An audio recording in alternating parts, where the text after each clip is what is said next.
ହୋଇଥିଲା। ए दृश्य हेउची गंजाम थाना अंचलर माँ मामी रेड्डी 23 वर्षीय पुओ राकेश रेड्डी और 20 वर्षीय झील मीना रेड्डी मृत्यु हेबा परी एबे घटनास्थल रे पुलिस पहुंची छानबीन करुछि। आम इनक्वारी करूला इनक्वारी कर सारा पर सठिक तथ्य आसो सर कौन का किसी पचारा कौन किसी गाँव गाँव में पचारूला समस्त पचार प्राथमिक तदंत सर किसी सुराग पाई से तो कौन विष खाई केमती विष खाइले कौन विष खाइले फैमिली डिस्प्यूट कौन अच्छी से विषय तो इनक्वारी चलती। विष पी गोटे परिवार 3 जनकर मृत्यु होइछि। चाउल पोको न लागिबा पई रखा जाइथिबा औषध को खाई से माने मृत्यु वरण करिथिबा जणा पड़िछि। मृतक माने हेले माँ मामी रेड्डी 23 वर्षीय पुओ राकेश रेड्डी और 20 वर्षीय झील मीना रेड्डी सेमानंकु गुरुतर अवस्था ब्रह्मपुर एमकेसीजी रे भर्ती करा जाइथिला। हेले सेठारे सेमानंकु मृत घोषणा करिसंती डाक्टर।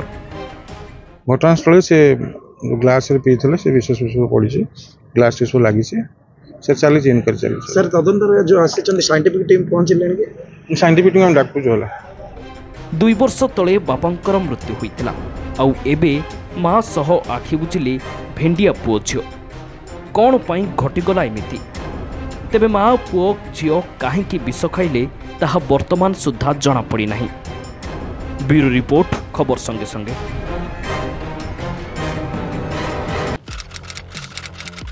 खबर देखिबाकू चाहती आमे देबू सही खबर जहाँ खबरर भिड़ भितरु किछि नियारा किछि स्वतंत्र संगे संगे बछा बछा खबर परसी देबू आपणको मोबाइल स्क्रीन रे।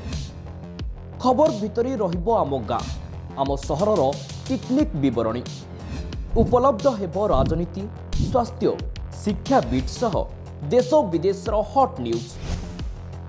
भूल पछरे केबे नुह आपण देखिबे सत और निर्भुल खबर जहाँ भेदिब अंगे अंगे पाइबे खबर संगे संगे।